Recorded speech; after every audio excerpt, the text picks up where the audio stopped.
Im bardziej jesteśmy uprzedzeni do ludzi starych, im bardziej agresywnie reagujemy, tym bardziej sami jesteśmy przerażeni tego, co nas czeka. Natomiast są to zachowania, które patologizują chyba i piętnują, prawda, starość starych ludzi, a przyczyna tego jest jedna, moim zdaniem. Jest to lęk przed własną starością.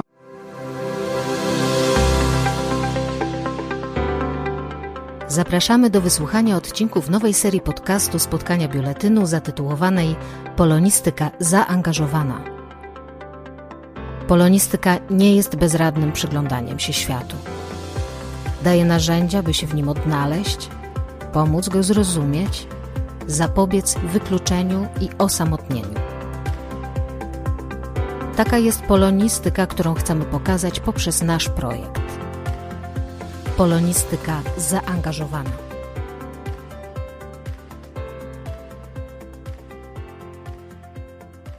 Anno, to może przejdźmy do starości, do tej książki właśnie, którą też tutaj mamy.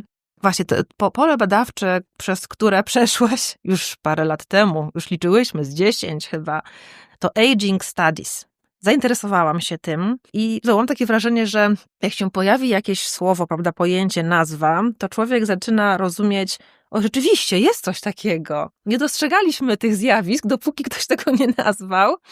Mamy takie słowo jak ageism, takie spolszczone zapożyczenie. Czasami można spotkać taką wersję wiekowizm, wiekizm, tam jeszcze gdzieś peseloza się pojawia z takich nowych wyrażeń. To są wszystko takie słowa, które jakoś dotyczą wieku. Właśnie znasz pojęcie peselozy? Nie, to też też sobie bywa zanotowałam. Różnie chodzi o PESEL, ale oczywiście o tę część, w której jest data urodzenia, prawda, zaszyfrowana. Dwie tak. cyfry. I to jest jakby pojęcie, które nazywa takie zjawisko, że w pewnym wieku już czegoś nie wypada, tak? I trochę też się dyskryminuje jakby, w sensie osoby, prawda, ze względu na, właśnie ageism to ma być ta nazwa zjawiska dyskryminacji osób ze względu na wiek, a peseloza, mam wrażenie, że ona funkcjonuje tak trochę żartobliwie, raczej w takich właśnie narracjach pierwszoosobowych, peseloza, już mi się nie chce czegoś tam, prawda, w tym wieku to już nie wypada. Ja korzystam Więc jest z innego takiego określenia. Mówię na przykład o zniżce dziaderskiej. Ach. I wszystkich bardzo tym szokuje, bo wszyscy uważają, że nie mówię w sposób pozbawiony szacunku do samej siebie. Bo dziaders... prowokuje. Jak Chyba Ryszard Nycz po raz pierwszy w publicznej tak użył. Spodobało mi się to bardzo. Jak przeszedł na emeryturę, powiedział, tutaj przemawia do państwa dziaders. Bo dziaders jest takim bardzo mentalnym jednak określeniem, prawda, pewnego stanu mentalnego człowieka. Ale co to jest to aging studies? No bo jakby to, że dyskryminujemy osoby ze względu na wiek, to jest jakby jeden z aspektów, bardzo przykry tego szerszego zjawiska, prawda, którym jest właśnie badanie starzenia się, czyli właściwie czegoś naturalnego, bo wszystkich nas to dotyczy. Jak rozumiemy ten obszar badawczy? Co się tam dokładnie w nim mieści? To jest trochę takie pytanie Rzeka, jak wagon, tak. Coś jak to pierwsze twoje o medycynę humanistyczną. Tam się mieszczą oczywiście i badania nad uprzedzeniami, nad funkcjonowaniem z kategorii starości i starych jednostek w kulturze, nad obrazowaniem tego, nad tym, jak to w różnych kulturach można porównywać, prawda? Ale też tam jest wszystko i geriatria, i gerontologia, ale też jest duży obszar, gdzie zajmujemy się badaniami obrazowania, prezentowania tych osób powyżej pewnego wieku, zaraz też przejdę właśnie tej nieostrości definicyjnej w kulturze. Robiąc te badania, natknęłam się na parę takich ciekawych, alternatywnych, a nie stygmatyzujących propozycji, bo można mówić o starości. Ja pamiętam, że jak pisałam old w języku angielskim, jakiś artykuł, to poprawiano mi na elderly, więc to nie tylko w naszym języku jest coś takiego, że nie używaj tego słowa, bo ono jest brzydkie, prawda? Stare to brzydkie. Zużyte. Jest taki holenderski pisarz, który napisał pod pseudonimem Henrik Groen 2 pamiętniki przetłumaczone na polski i pamiętam, że jest tam taki fragment, gdzie Henrik Groen widzi na plakacie reklamę "Stare jest piękne" i mówi, na pewno chodzi o ser. Stare nie może być piękne, więc musi być brzydkie, musi być obsceniczne, musi być czymś, czego pokazanie publicznie, prawda, wywołuje awersję. Niemniej jednak pojawiają się takie projekty czy pomysły, jak o tym mówić. Można używać eufemizmów, można mówić o tym, że starzenie to jest jakieś zamieranie, uchodzenie, ubywanie. To zdaje się, że jeszcze przed Tadeuszem Sławkiem użył tego poeta Zbigniew Jankowski, bo na taki trop trafiłam, prawda, bywanie. Chodzi o jakieś takie diminuendo, czyli nasze próby interwencji w świat należy ograniczyć. powinny być coraz słabsze i coraz rzadsze, bo inaczej to narażamy się oczywiście na różnego rodzaju niepożądane reakcje, ale są właśnie też takie próby nazwania tego wieku dojrzałego, starości, jak przez Helen Smoll, to jest taka badaczka w 2007 roku, okazała się jej książka i ona mówi tam o późnej fazie długiego życia. The long life, późna faza długiego życia. No wymaga to wprawdzie większego wydatku słownego, ale jednak późna faza długiego życia. No nie każdy żyje długo, prawda? Dlaczego nazywać to starością? Jest to późna faza długiego życia.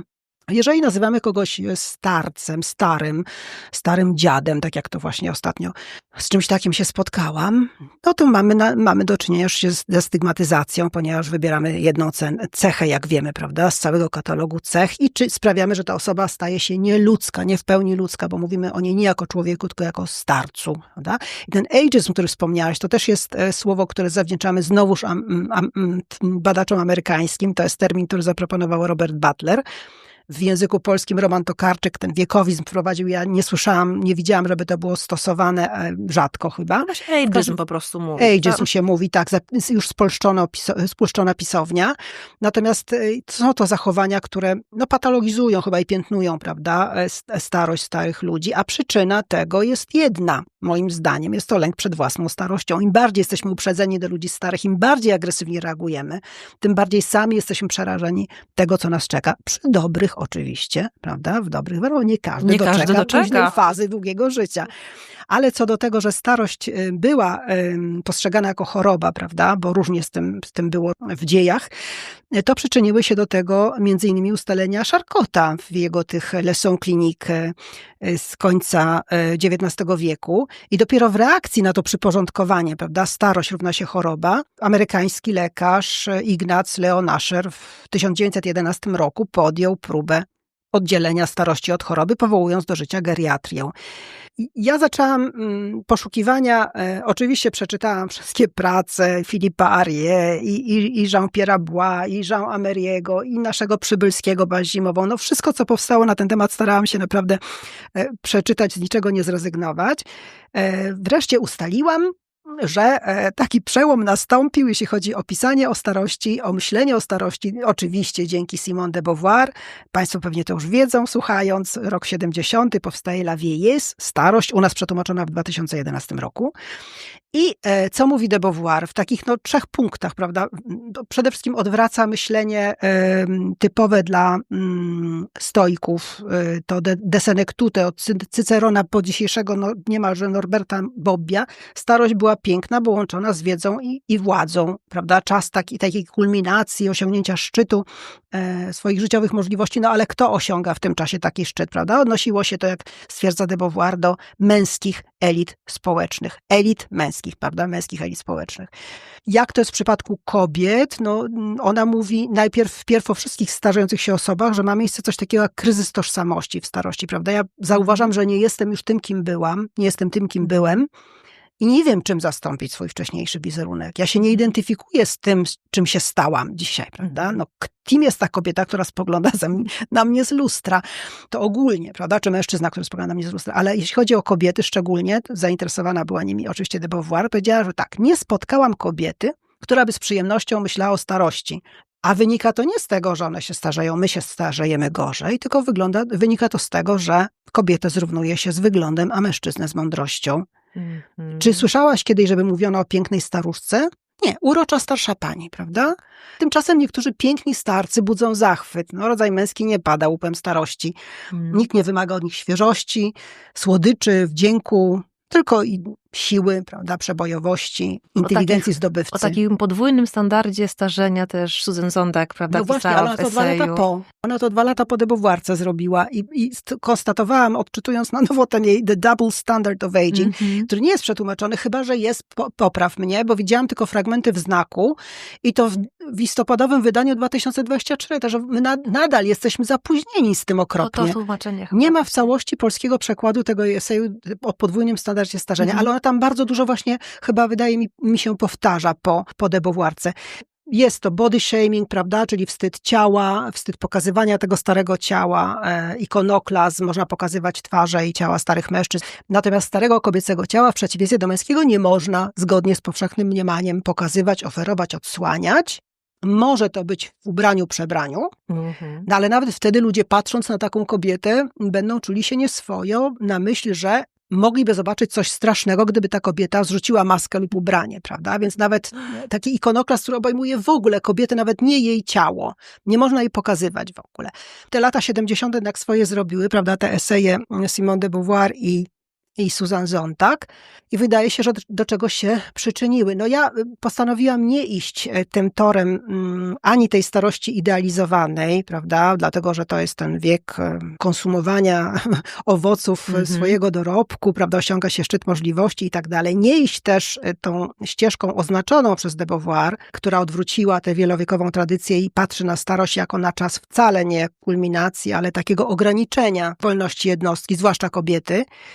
I pomyślałam sobie, że trzeba by zrobić coś innego, prawda? Ale jak uniknąć idealizowania? No, trzeba do tej starości dołączyć chorobę. I mój wybór padł na demencję, bo lata 90. to są lata, kiedy zaczęto po raz pierwszy o tym pisać też znowuż w Ameryce, prawda? I pojawiło się na tyle już dużo książek i filmów, że miałam na czym pracować. Mówiłyśmy o tym, co to jest starość, jak to zdefiniować. Z tą periodyzacją jest problem, prawda? Kto jest stary? No, ja mogę jako ekspertka wypowiedzieć się, że stara nie jestem, ponieważ się stara nie czuję. Wiem, jak na mnie patrzą i wiem, że niestety dowiadujemy się o naszej starości dowiadujemy się najczęściej od innych. Prawda? To znaczy to, że jesteśmy starzy, uświadamia nam spojrzenie innych poprzez nasze relacje z innymi, za ich pośrednictwem. My sami byśmy o tym nie wiedzieli. Patrzy na mnie ktoś starszy ode mnie, mówi, o, nawet taka nie jest całkiem młoda babka, prawda? Więc to jest też względne. Kwestia percepcji, autopercepcji, kwestia zdolności do pełnienia ról społecznych, to jest bardzo istotne, prawda? Czy je nadal możemy pełnić, te nasze role wcześniejsze. Ale pamiętajmy, każdy starzeje się inaczej, na to się składa masa czynników, zależnie od stanu zdrowia, od zasobów wszelkich możliwych, prawda? Od sprawności fizycznej, intelektualnej. A lubisz słowo senior? Bo też się pojawiło, nie? W takim polu. Starzec, no starszy człowiek. Godzę się z nim. Wolę, kiedy mówią o mnie seniorka niż stara baba. Akceptuję je. Ale chciałam powiedzieć, Grzegorz Olszański, jaki fajny miał pomysł. Słuchajcie, no jest problem ze zdefiniowaniem tego. Wiek widmowy mówią, prawda, na to różne nie do zdefiniowania. A dla mnie to jest, on podał taką definicję starości, działanie czasu na osobę. Na każdego działa inaczej, prawda? Bardzo dobrze. Też oczywiście z tą starością, tak jak w czasie swoich badań mogłam się przekonać, związane jest, czy też mowa jest o tym, prawda, że starość to jest taki wiek w naszym życiu, kiedy tracimy perspektywę przyszłości. Nie możemy już projektów robić za dużych, kiedy jutro nie jest projektem, tylko nadzieją, prawda? I ten proces starzenia się zmienia zasadniczo pozycję naszą w związku z tym w społeczeństwie, prawda? W związku z tym i relacje z innymi. I ta najdotkliwsza strata to właśnie niesie utratę czy zniweczenie naszych planów i projektów. To kurczenie się przyszłości, rozjastanie przeszłości, kurczenie się przyszłości, zbyt szybko płynący czas, albo czasami zbyt wolno, kiedy czekamy na wizytę wnuczków albo oczekują się o lekarza, czy na odwiedziny bliskich w szpitalu, prawda? Ale to nie tylko starym osobom się wtedy dłuży czas. Ale jest też starość niecnotliwa, o niej bardzo fajnie napisały i Simone de Beauvoir i May Sarton. Bardzo fajne są tutaj cytaty o tej niecnotliwej starości, niecnotliwej, bo sprawczej, prawda? Od starego człowieka oczekuje się, że będzie pogodny głównie. On aktywny już nie musi być, swoje zrobił, niech on się usunie, tu są młodzi, którzy czekają na zajęcie miejsca. Ale niech będzie sympatyczny nie powinien chociaż. tracić pogody ducha, tak. Pogoda ducha. Natomiast jeżeli stary człowiek ma jakieś pragnienia, nie daj Boże, tak starość pożądliwa, prawda, to wywołuje oburzenie, skandal. To jest pornograficzne. To wywołuje wstręt, śmieszność, jest odpychające, żałosne. Starzec powinien być wcieleniem wszelkich cnót, no i przede wszystkim wymaga się od niego pogody ducha. Pragnień ma nie mieć. No nie może mieć, prawda? Pragnienia wszystkie zostały zaspokojone. May Sarton to jest taka pisarka amerykańska.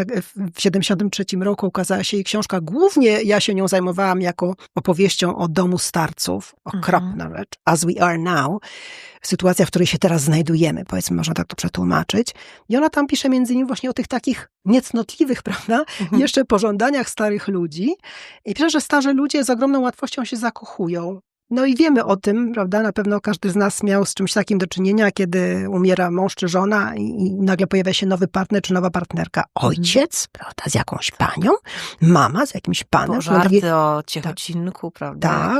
Tak. No ale ona pisze tak, że starzy ludzie zakochują się z ogromną łatwością, dlatego że niewiele pozostawiono im do kochania. Byle co ich wzrusza. Ptaszek, kwiatuszek, drugi starzec.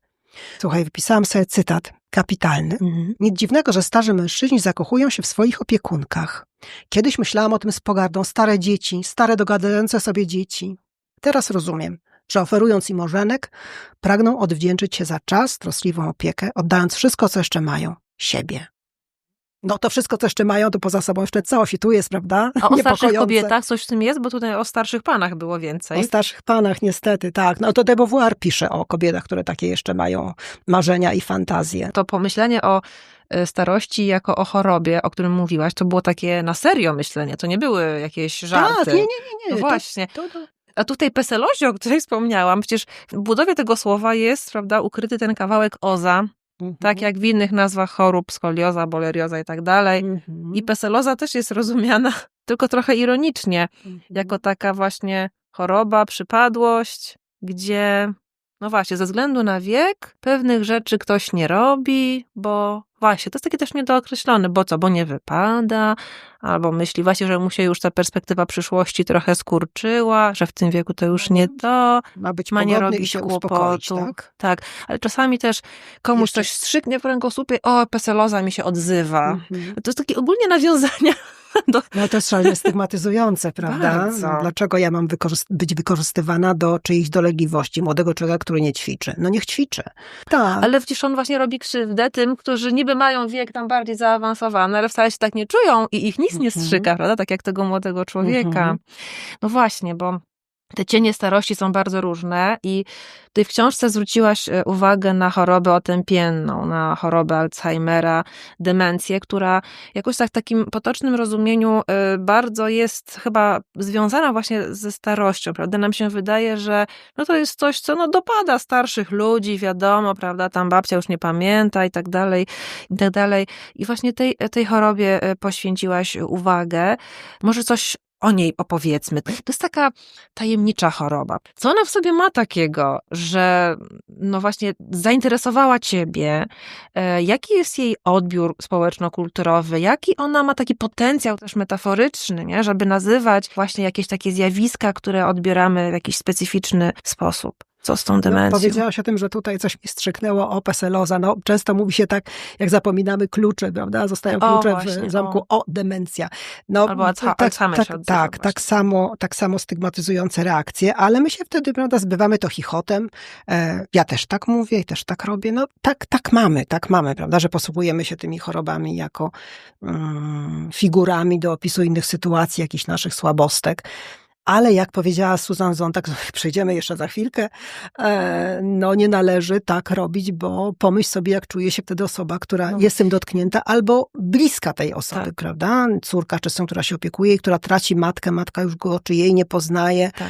Nie zdajesz sobie sprawy z tego, co te osoby przeżywają, w związku z tym nie używaj takich słów, bo one sprawiają komuś cierpienie.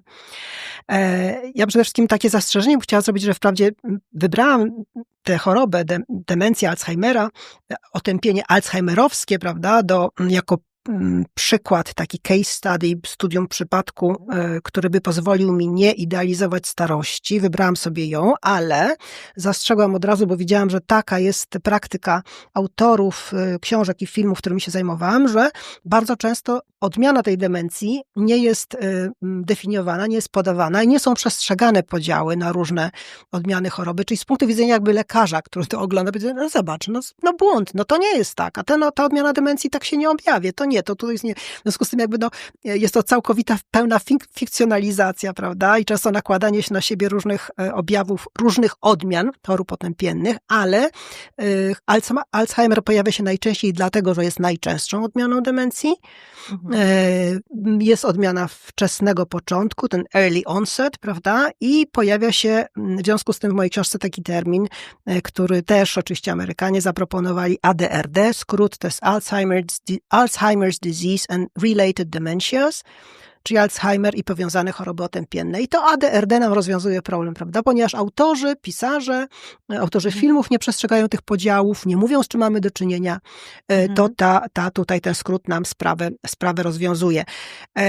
Ja może bym chwilkę, ponieważ tak gadam strasznie długo, powiedziała 2 słowa o filmach, bo książek, jak spojrzałam na spis treści tej swojej książki, to też dostałam zawrotu głowy, w sensie, kiedy ja to wszystko przeczytałam, ale musiało mnie chyba bardzo pasjonować, że przeczytałam, ale taką moją późniejszą, jeszcze rozciągniętą w czasie chyba konsekwencją tych zainteresowań było to, że do dzisiaj oglądam filmy i je opisuję, nawet jakieś tam artykuły poświęciłam tym filmom, na które nie było już miejsca, czy powstały po tej mojej książce.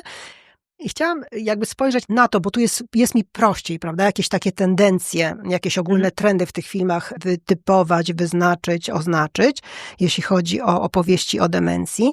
I jedna tendencja, taka najbardziej tradycyjna, najstarsza w filmie o demencji, to jest ta, którą Amerykanie nazywają patronizing albo prawda? Lub glamorizing. No patronizing, kiedy film jest poświęcony, tak jak w Still Alice, słynnym filmie, albo w A Song for Martin, pieśń dla Martina, kiedy akcent pada na osobę opiekuna, prawda? I jego cierpienie. No to jest tendencja też w literaturze lat 90., głównie amerykańskiej, obecna, a mianowicie biedny opiekun, prawda? Pokazanie wyjątkowości poświęcenia, choroby często wcześniejszej śmierci opiekuna, jeżeli oddał się opiece na przykład matki, wyłącznie on sam, często opiekujący się nie przeżywa chorego.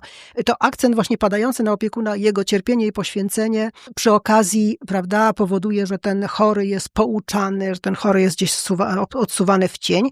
Glamorizing, dlatego że i w filmie Still Alice, i w filmie A Song for Martin mamy osobę chorą, która jest osobą wyjątkową. To jest celebryta, prawda? W Still Alice mamy językoznawczynię światowej sławy, która na ironię traci zdolność posługiwania się językiem w czasie jakiejś konferencji. Słowo, które mówi, że miała na czubku języka, ale nie mogła go sobie przypomnieć, bo myślała, za dużo wina wypiłam w czasie obiadu. No nie były to pierwsze objawy, niestety, demencji Alzheimera wczesnego początku. A w przypadku pieśni dla Martina jest to światowej sławy dyrygent, prawda? W związku z tym mamy tę tendencję do glamour. Dlaczego celebryta? No, upadek jest większy, jeżeli upadek jest z takiej wysokości, bardziej spektakularny, bardziej bolesny. Większe upokorzenie dyrygenta, którego z sali musi, z hali koncertowej musi wyprowadzić żona, ponieważ, prawda, pomyliły mu się utwory czy nuty.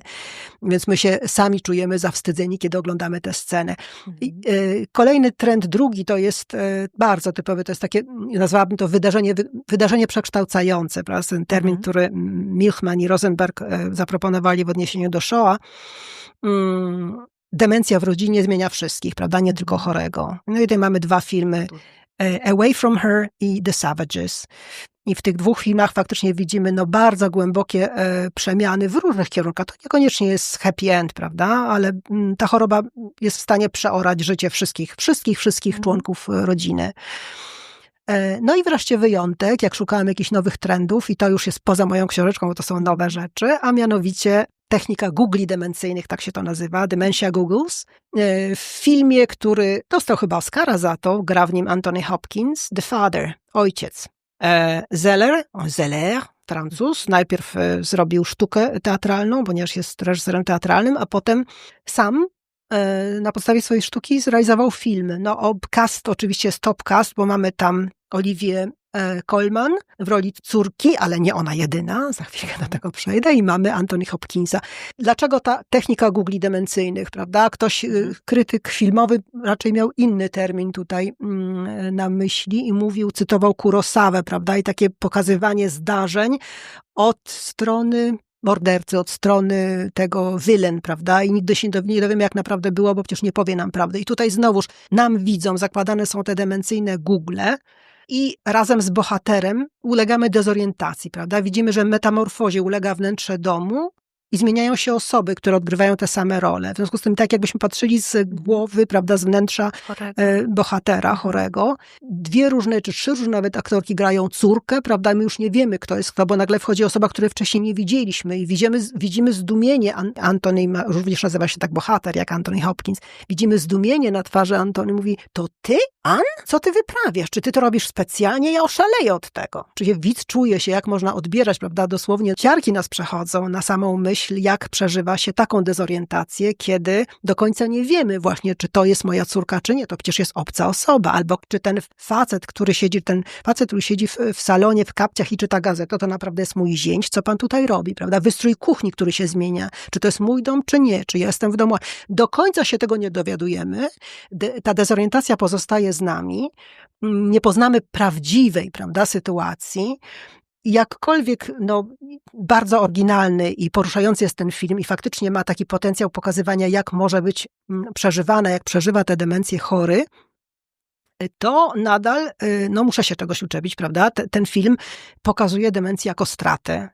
Pokazuje Alzheimera jako stratę, a przecież to nie do tego się wszystko sprowadza. Pokazuje negatywne strony, czyli wciąż stereotypy i wciąż jakoś, prawda, stygmatyzuje. W opiece nad osobami, które cierpią na otępienie, różne formy otępienia, ale zwłaszcza to alzheimerowskie, w ostatnich latach, może nawet w ostatniej dekadzie, dominuje zupełnie inny trend, a mianowicie nacisk na to, co zostało, prawda? Jeszcze potrafisz robić wycinanki kolorowe.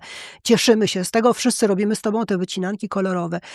Nie nacisk na to, czego ty już nie masz. Nie poznajesz mnie? No przecież to ja, twój syn, prawda? Mamo, nie wiesz, tata już dawno nie żyje.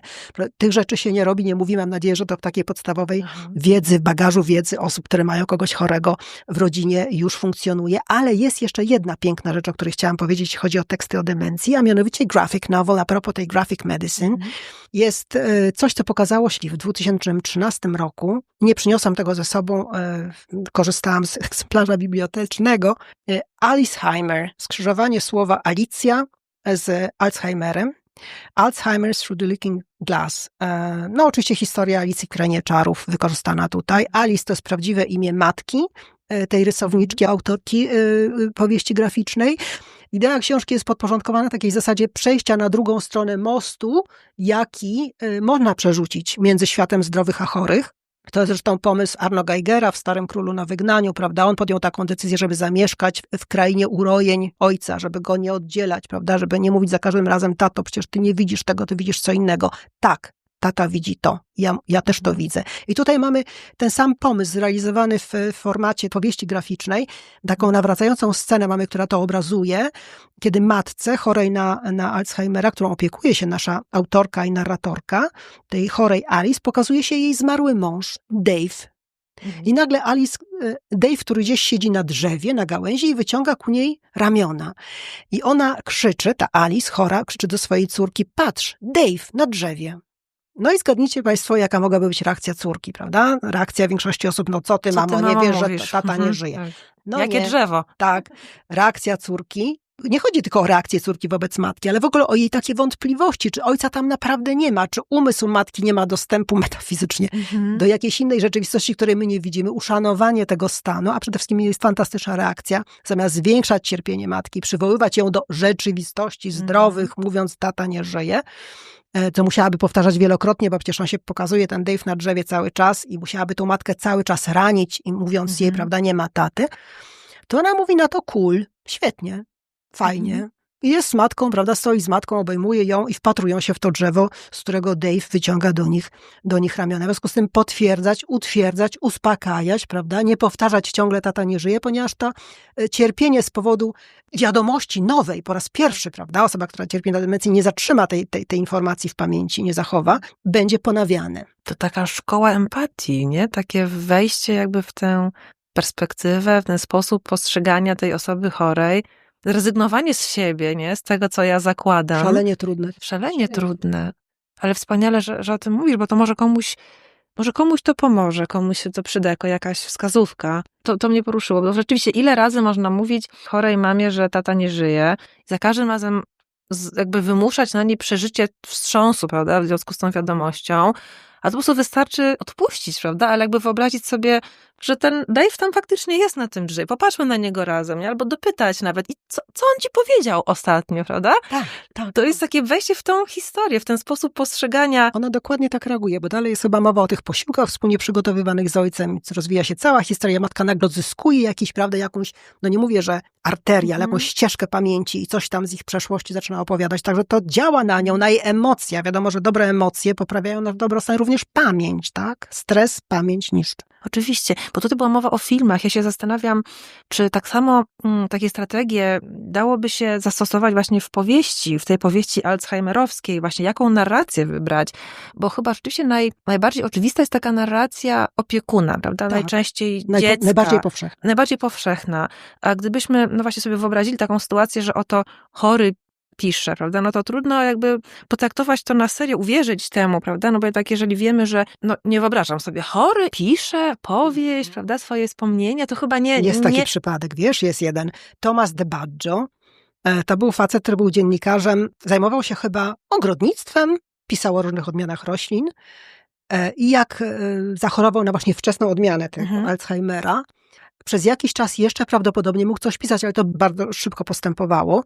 No, ja oczywiście byłam oburzona, że to zostało podane jako jego książka, ale być może był to hołd dla niego, dla jego sprawczości, że on może jeszcze coś dyktował, a może oni z nim razem rozmawiali i spisywali to, ale książka jest wyraźnie stylizowana na narrację, która wyszła spod pióra osoby już dotkniętej demencją, ponieważ nawet na okładce widzimy Thomas de Baggio, gdzie brakuje litery O, a w Losing My Mind nie ma litery N, prawda? W związku z tym on jakby zapomina już litery i pisanie sprawia mu trudności, a równocześnie spójna, całkowicie stylistycznie i koherentna narracja od A do Z, z początkiem i z końcem.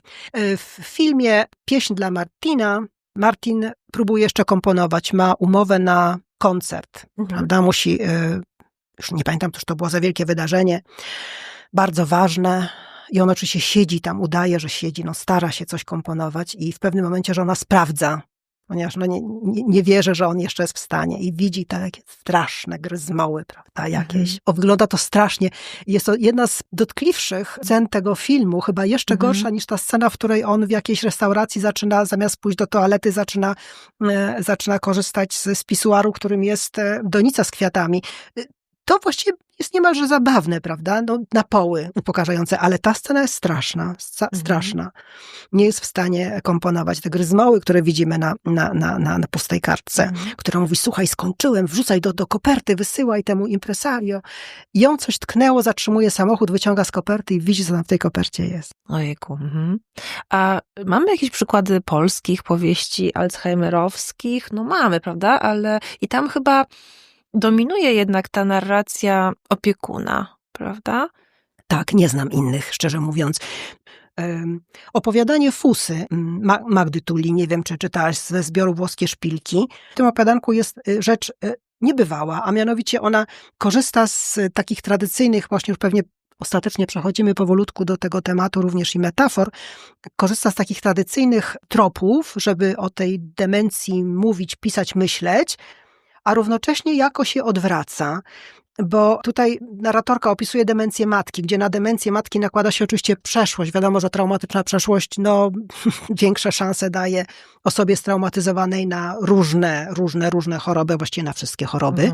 To jest matka, która ma za sobą przeszłość w obozie koncentracyjnym.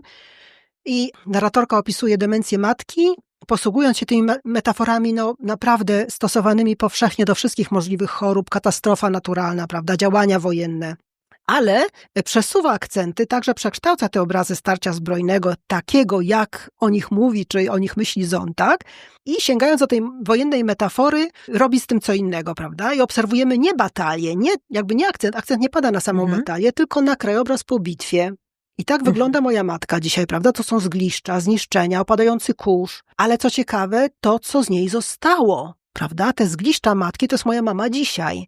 I uwagę skupiamy znowuż na tym, co zostało. Czyli z figury utraty i pustki, bo pamiętaj, że w pierwszych latach w ogóle, kiedy o Alzheimerze pisano i nawet poważni badacze, i nawet socjologowie i lekarze, padało takie określenie jak zombie. Ta zombifikacja osób chorych na demencję była straszna. I dopiero chyba w pierwszych latach naszego wieku Susan Bechuniak, taka badaczka amerykańska, rozprawiła się z tym pisaniem i myśleniem o chorych na demencję jako zombie, ponieważ postrzega się tę osobę jako pustą, prawda, wyżłobioną, martwą w środku, taki, żywy trup, prawda, no straszne porównanie, straszne określenie. I właściwie to, co ta gerontologia w tej chwili robi i to, co takie utwory jak właśnie Fusy Magdy Tulli robią, to jest to przesunięcie całkowicie uwagi z obrazu zniszczenia na te zgliszcza, które zostały i na to, czym my dysponujemy, prawda? Skupiamy uwagę na tym, co jeszcze zostało. Z figury pustki przechodzimy ku temu, co przetrwało. Większe skupienie na ucieleśnieniu, na pamięci ciała. Pamiętajmy, że ciało ma wiele ośrodków pamięci, na przykład to, że jeżeli ktoś grał na pianinie wcześniej, nawet jeżeli już jest w jakiejś tam fazie demencji, usiądzie do fortepianu, zaczyna grać, prawda? Palce pamiętają. To jest tak jak z jazdą na rowerze, tego się nigdy nie zapomina. Ta nowa perspektywa pozwala patrzeć na chorego właśnie jako na taki przedmiot obdarzony tożsamością i ciałem zdolnym do ekspresji. Nawet jeżeli już nie mówię, nawet jeżeli ta afazja postępuje, mogę nadal, prawda, w jakiś sposób wyrażać i coś jeszcze zostało. No, to mi się bardzo podoba właśnie u Magdaleny Tuli w tym opowiadaniu, że jest takie przesunięcie akcentu. Jest coś fascynującego w połączeniu metafory i choroby. Ja się właśnie zastanawiam, dlaczego my potrzebujemy metafor, prawda, żeby mówić o chorobie? Czy my nie potrafimy jakoś inaczej, bez innych konceptów wyrazić tego doświadczenia? To oczywiście stare pytanie, na które już wielu badaczy próbowało odpowiedzieć. Choćby Susan Sontag, prawda, jej postulaty, żeby odmetaforyzować zupełnie, prawda, chorobę nowotworową, mówić tylko o takim aspekcie biologicznym. Ale my chyba jako ludzie po prostu nie potrafimy tak, prawda? My chcemy sobie jakoś to doświadczenie skonceptualizować. Jak to ty myślisz? Czy my potrafimy myśleć o chorobie bez metafory? A z drugiej strony, jak to się dzieje, że często sama choroba staje się metaforą, prawda, innych zjawisk. To właściwie w obie strony to działa. To ja się zawsze pytam, to ta choroba jednak jest tym bardziej znanym, czy tym właśnie nieznanym, do czego szukam, prawda, języka i środków wyrazu? Jednym i drugim. Właśnie. A już najbardziej jestem zachwycona, jak widzę takie metafory, które jakby zderzają dwie choroby ze sobą. Już teraz umknął mi przykład, ale wyobraź sobie, że ta choroba jest jak ta choroba, ale to nie jest taka czysta analogia, tylko jednak jest to jakieś przeniesienie. Przypomniał mi się przykład ostatnio. Mówię o dyskursie na temat endometriozy. To też jest jedna z takich tajemniczych chorób. W opisie takim medycznym zaczyna się mówić o endometriozie jako o nowotworze, o raku. I są takie punkty styczne, prawda, że to endometrium tak właśnie się rozrasta, tak jak te komórki nowotworowe się rozrastają, więc jakby są takie pola styku i nagle nowotwór staje się prostszym doświadczeniem, którym tłumaczymy tę chorobę, która jest dla nas trudniej uchwytna. Więc to jest niezwykły mechanizm. To u Sontag właśnie jest, prawda? Ona mówi, że tym częściej sięgamy po metafory, im mniej o danej chorobie wiemy. I to, co zmetaforyzowane wcześniej, dzisiaj już nie musi być metaforyzowane. Nikt już nie musi metaforyzować gruźlicy. Zwłaszcza jeżeli rozpoznaliśmy etiologię i jeżeli wiemy, jak to leczy, to już w ogóle metafory są wyłączane. To już jest tylko ten dyskurs biomedyczny i koniec. Ale prowokujesz mnie oczywiście tym swoim pytaniem, bo przenośnia należy oczywiście do opowieści o chorobie, ale jest też chyba figurą języka i narracji w ogóle, jeżeli nie stanowi schematu w ogóle naszego myślenia, bo na czym w ogóle jesteśmy w stanie bez metafor się porozumiewać. Ale Sontag, to jest ciekawy przypadek, bardzo ciekawy przypadek z tą jej awersją do metafory. Z jednej strony awersja, z drugiej strony teksty, które cytuję, wszystkie posługują się metaforami. Przykłady, które są w tym jej eseju, są metaforyczne. Sama przecież używa tej metafory o tym słynnym podwójnym paszporcie, ale nie, metafory nie wolno. Dlaczego? No bo chodziło o tę metaforę wojenną. W ogóle we wszystkich jej chyba pracach, i o fotografii, i o przeciwko interpretacji, i o cierpieniu, widok cudzego cierpienia. We wszystkich tych jej pracach jest gdzieś z tyłu głowy jej niezgoda na imperializm. I te metafory wojenne, które ona widzi, używane do opisywania chorób, to jest jej problem. Nawet i w tym eseju, pisząc o chorobie jako o metaforze, jeszcze w jakiś sposób postaram się zaprotestować przeciwko temu amerykańskiemu imperializmowi. A z drugiej strony pamiętajmy, że Sontag miała z nawrotami wielokrotnymi choroby różne, prawda, onkologiczne i w końcu jednak któraś z tych chorób ją pokonała. Natomiast nigdy o tej swojej chorobie nie mówiła i do tego się nie przyznawała, a jeszcze mniej oczywiście w tym eseju. Zwraca uwagę na takie figuralne wykorzystanie choroby do mówienia o czym innym i że to powoduje, mówiliśmy o tym, prawda, cierpienie chorego. Zgoda, prawda, jeżeli ja mam matkę, która ma Alzheimera, nie chciałabym, żeby ktoś się przy mnie śmiał, używając tej choroby, mówiąc mam demencję, zapomniałem kluczy. Tak. Ale sposób, w jaki ona się tej metaforze sprzeciwia, stosowanej do mówienia o chorobach, każe myśleć o tym, że bardziej ją uwiera metafora niż sama choroba i że główną przyczyną cierpienia jest język, a nie patologia.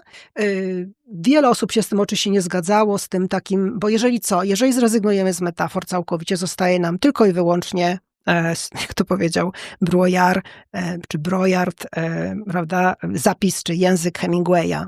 albo skazani na milczenie zostajemy. Książka Upojony chorobą to jest przykład fantastycznego poruszania się w gąszczu metafor. Te metafory to jest dla niego sposób na oswojenie tej choroby, na odnalezienie siebie w tej chorobie onkologicznej. Poza tym sam chory, prawda, kiedy tej swojej nowej tożsamości nie jest w stanie jakoś stworzyć, zintegrować, no widzi wszystko jako metaforę, dzieje się z nim coś dziwnego, prawda, w związku z tym przyjmuje lekarstwa, przestaje na metaforykę i odjęcie metafor językowi maladycznemu, pisze Breuer, oznacza skazanie cierpiącego na opis patologii, no wyłącznie w kategoriach biomedycznych, prawda? Nie zostaje mu właściwie już nic, a tak ma chociaż swój język, on nazwie to tak, jak to odczuwa, inaczej niż inny chory, który ma podobną chorobę, prawda? W związku z tym one są niezbędne w języku, bo dają coś choremu, dają pacjentowi poczucie komfortu, są jak jego własny szlafrok i kapcie, w którym może się ubrać, są taką odskocznią od terminologii medycznej, no różne są korzyści. Nawet Oliver Sacks we wprowadzeniu do tej książki pisze, że mówią o Sacksie, że jest najwybitniejszym poetą współczesnej medycyny, że ta książka sprawia, że widzimy, dlaczego metafora jest potrzebna, że ona pozwala oswoić, uczynić z tej choroby naszą własność, bo kiedy chorujemy, to musimy opowiadać o chorobie, stwarzać sami jej narrację, a więc i stwarzać jej metafory. Zresztą zawsze mnie dziwiło, że Susan Sontag nie cytuje Virginia Woolf i chyba to, że ona jej nie cytuje, no nie mogła nie znać. To jest niemożliwe przecież, prawda, o chorowaniu. A dlaczego jej nie cytuje? No mam swoją teorię spiskową, taką, że nie cytuję jej, bo tam właśnie podstawą jest metaforyzacja i słowotwórstwo. Piękne fragmenty tego eseju o chorowaniu Woolf z lat 30. XX wieku, kiedy pisze Virginia Woolf, że choroba styka nas na nowo, znaczy styka nasze ciało z umysłem, ale jest niewypowiedziana, ponieważ nie ma słów w języku, prawda? U Szekspira nie znajdziemy tych słów i powoduje coś takiego, że widzimy, że nasz mózg był zamknięty w wieży z kości słoniowej, że nie kontaktował się z ciałem i istnieje potrzeba nowych słów. W związku z tym, co robimy? No możemy te słowa tworzyć w sposób taki niesamowicie fizyczny. To jest piękna scena z tego eseju o chorowaniu. Bierzemy dźwięk, czysty dźwięk i bierzemy również ból, prawda, z naszego ciała. I pocierając te dwie rzeczy w dłoniach, wychodzi z nich coś nowego. Crushing pain. Crushing pain, prawda?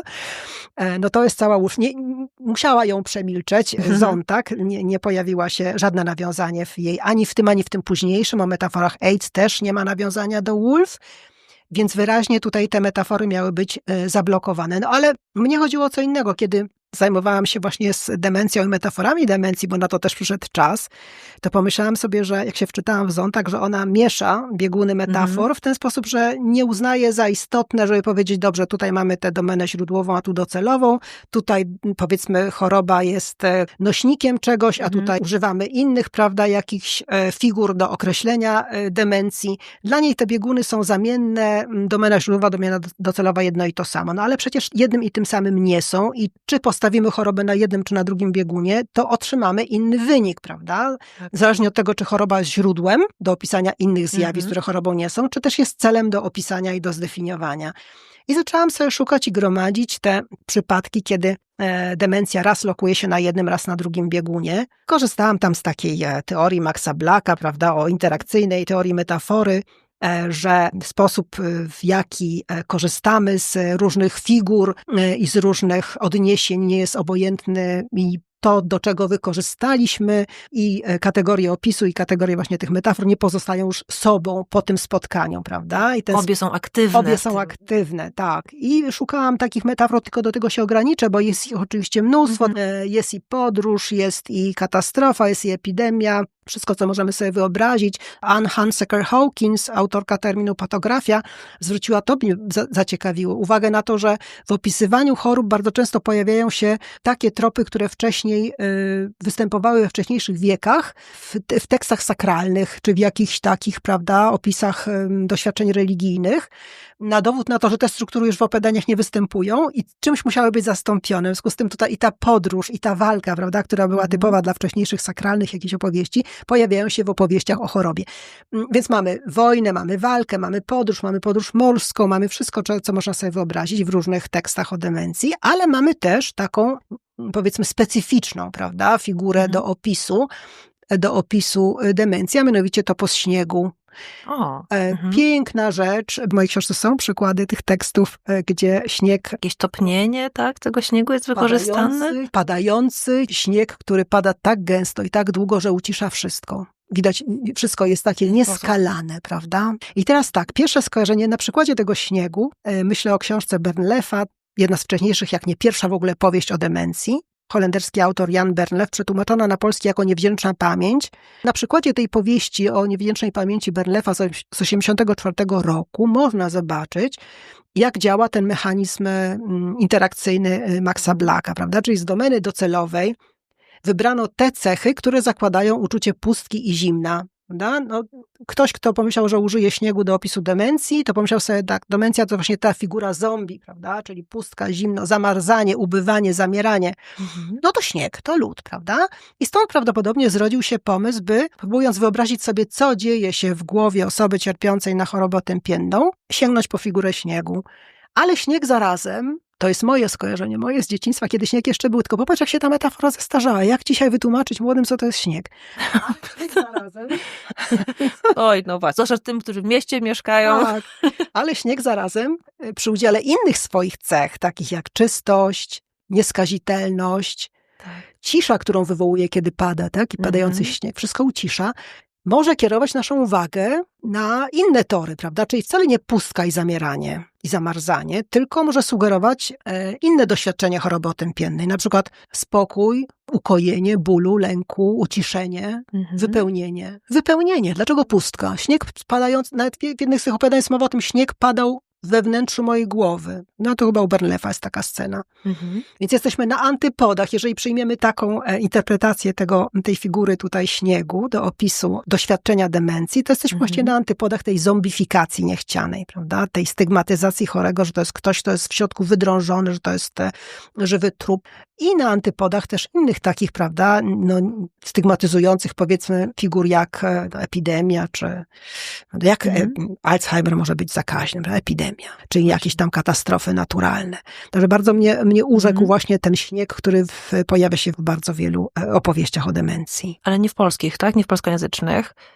Wiesz co, mamy to tak, w niemieckim zbiorze Klary Obermüller, jest w takim zbiorku wierszy Włoszki Roberty Dapont i jest u Belga Erwina Mortiera w przetłumaczonej na polski pięknej pieśni bełkotu. Coś pięknego. To jest taka ekwilibrystyka językowa, cudowna książka, polecam, fantastycznie przełożona. Pieśni bełkotu Erwina Mortiera. Tam też jest śnieg. Ten śnieg, jak sobie o nim myślę, jako o takiej przestrzeni pojęciowej, no to przecież on jeszcze ma wiele cech, które można wyzyskać. Przecież ze śniegu można coś lepić, coś tworzyć. Mamy też, no nie wiem, zaspy, tu już takie trochę zagrożenie, może śniegu jak za dużo, no to jest trochę, prawda, dla nas jakimś kłopotem, ale on rzeczywiście, on może mieć swoją ilość taką, która zasłania pustkę. No można ulepić bałwana. Ulepić bałwana, właśnie, albo rzucić kogoś śnieżką, prawda, albo... Można się bawić. Można prawda? się nim bawić, tak, bo śnieg, no właśnie, śnieg, zabawa na śniegu, mamy sporo takich asocjacji, takich z dzieciństwem, prawda, z jakąś taką zabawą, choćby na sanki. Nie znałam tej metafory, a teraz jak o niej myślę, rzeczywiście ma w sobie coś. Metafora jest nam potrzebna czasami właśnie, żeby stworzyć jakiś nowy język, prawda, żeby jakby rozbić taki schemat, w którym jakoś tak tkwiliśmy. Masz rację, że to zależy, w którą stronę my patrzymy, bo to ten sprzeciw wobec metaforyki militarnej, nie tylko u Zondak, ale ja teraz też widzę i słyszę w wielu takich głosach chorych po prostu, prawda, pacjentów, którzy nie chcą, żeby o nich mówiono, że oni walczą, oni nie chcą ciągle walczyć, zwłaszcza są takie choroby, czy takie momenty w chorobie, się walczyć nie kiedy da. po prostu właśnie nie da się walczyć, jeżeli choroba jest taka, no właśnie, choroba przewlekła na przykład, No, jeżeli autoimmunne, tak? To jest właśnie, to, co często tak? kobiet dotyka. Nie możesz z nią walczyć, bo jesteś na pozycji straconej od razu. Pogorszysz, oczywiście, tak. Tak, więc jakby tutaj od razu trzeba znaleźć jakiś inny koncept, jakiś inny pomysł. Ta walka jest tak głęboko zakorzeniona w naszej świadomości, podświadomości. To jest niesamowite zupełnie. Trzeba walczyć, nie poddawać się. W potocznym języku wszędzie ta walka jest. Dajesz, tak, dasz radę. Nie, to nie jest jedna statystyka. Czy w twoich badaniach właśnie można było wywnioskować, że to jest najczęściej obecna metafora? Tak, oczywiście, najpopularniejsza. Prawda, tak, i podróż, a oprócz tego są takie różne modele alternatywne, które jakby właśnie dobrze przygotowany lekarz taki elastyczny językowo, bym powiedziała, tylko właśnie jak takiego ukształtować, może sobie z pacjentem wypracować swój własny model metaforyczny, w którym umieści to doświadczenie choroby pacjenta. Ja sobie tak marzę o takiej sytuacji, prawda, żeby tak lekarz tak słuchał, dowiedział się, że ten pacjent na przykład lubi jakiś sport uprawiać, albo lubi chodzić po górach. Proszę bardzo, pana choroba może być jak spinaczka. No właśnie, w ciągu 7 minut tutaj te problemy. W każdym razie ja wierzę w metaforę i że ona jednak jest nam potrzebna, tylko oczywiście, jeżeli jest dobrze używana, prawda, jakby rozsądnie przywoływana. Jakoś właśnie trafiłam na trop, może Państwo też sięgną po tę książkę Stella Bolaki, Illness as Many Narratives, to jest przekierowanie uwagi z tekstów językowych tylko na te wszystkie ikoniczne film i taniec, wszystko czego sobie może, właśnie do opisu chorób, przeniesienie uwagi, fotografii, bardzo fajny jest rozdział właśnie o fotografii poświęconej chorobie. Dlaczego ta książka jest ważna? Też już nie jest taka nowa, też to już jest coś, co prawda 2016 rok, za chwilę będzie 10 lat, ale to jest taka propozycja krytycznej medycyny humanistycznej, więc może wrócimy do tego punktu wyjścia, jeżeli jeszcze minutkę mamy. Ta krytyczna medycyna humanistyczna, pisze Stella Bolaki, może sprawić, że będziemy czytać jakiś tekst nie tak, jak mówiła Rita Charon, prawda, że to jest narracja linearna, mało tego wszystkie te teksty o chorobie są jeszcze do tego realistyczne, spójne, prawda, no tak jakby o chorobie można było w ten sposób pisać, mówić. Przed chwilą mówiłyśmy o tym, że ta metafora czasami jest niezbędna, ale teksty też o chorowaniu są tekstami pełnymi chaosu, zaburzenia, przerywanymi, urywanymi. Charon preferowała takie odczytanie, prawda? Takie close reading, stosowała do tego wyniesiony z New Criticism i skonstruowała w ogóle całe podejście do literatury w taki bardzo tradycyjny, tradycjonalistyczny sposób. Te narracje mają być linearne i spójne. One nie są, one mogą być improwizowane, mogą być również różne formy podawcze. Natomiast ta krytyczna medycyna humanistyczna, którą ona proponuje, może sprawić jej zdaniem, że będę czytać jakiś tekst, oglądać film, uczestniczyć w jakimś performansie jako czymś, co jest czymś więcej niż prywatnym zapisem, prawda? Na przykład ten tekst kultury może mieć wymiar publiczny, może podejmować dyskusję z percepcją choroby, często podejmuje przecież, prawda, na poziomie takim meta, z reprezentacją, z pominięciami, z przemilczeniami, z błędnymi wyobrażeniami na jakiś temat, albo na temat, może polemizować z kontekstem społecznym, z naszym odbiorem czegoś, prawda, wszystkim tym, co wpływ na chorobę ma. I ma wpływ na pacjenta, prawda, i na jego powrót do zdrowia. Czyli tekst zupełnie nieprywatny, bo myśmy nawykli przez tych parę lat, albo dekad już, do patografii i autopatografii, prawda, że tam jest gdzieś w podtekście pierwszoosobowe doświadczenie choroby. Ale poza tym, i tego wcale może nie brakować, niech sobie będzie to osobiste doświadczenie, ale może być też i ta druga warstwa, ten drugi poziom, prawda? Może tak się przeciwstawiać takim neoliberalnym, zindywidualizowanym poglądom na temat zdrowia i zarządzania zdrowiem, i zarządzania ryzykiem choroby. I przede wszystkim, co mnie ostatnio bardzo olśniło, kwestionować na przykład podmiotowość, prawda? To nie musi być coś takiego oczywistego, czy sprawczość danego podmiotu chorego. Może mieć takie otwarte zakończenie, może być chaotyczne, splątany ten tekst, może budować napięcie między tym powiedziane, niepowiedziane i trafiłam na trop tekstu, który niedawno ułożyłam w jakąś taką formę artykułu. Poświęcony ten tekst jest oczywiście depresji, moje ostatnie zainteresowanie, najnowsze. Jest to tekst polskiej pisarki Salci Hałas, którą na pewno znasz, nazywa się Potop.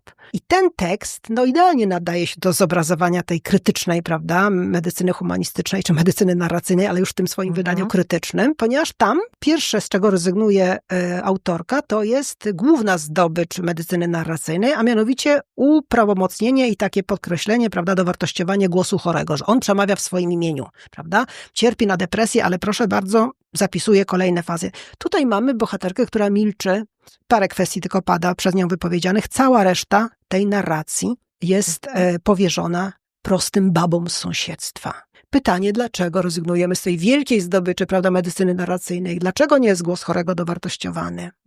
Oczywiście w interpretacji, prawda, to moja teoria jest taka, że jest to przeniesienie uwagi na otoczenie, które w pewnym momencie, w pewnej sytuacji poważnego zagrożenia życia osób cierpiących na depresję musi podjąć działania, musi skontaktować z lekarzem, musi wziąć za rękę i zaprowadzić, ponieważ nieleczona tak ciężka depresja kliniczna kończy się śmiercią.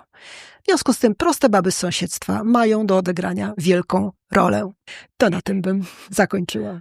Hanno, bardzo Ci dziękuję za to spotkanie. Dziękuję Dużo za się zaproszenie. dowiedziałam, dużo zanotowałam, dużo mam rzeczy do przemyślenia. Bardzo Ci dziękuję jeszcze raz. Dziękuję bardzo.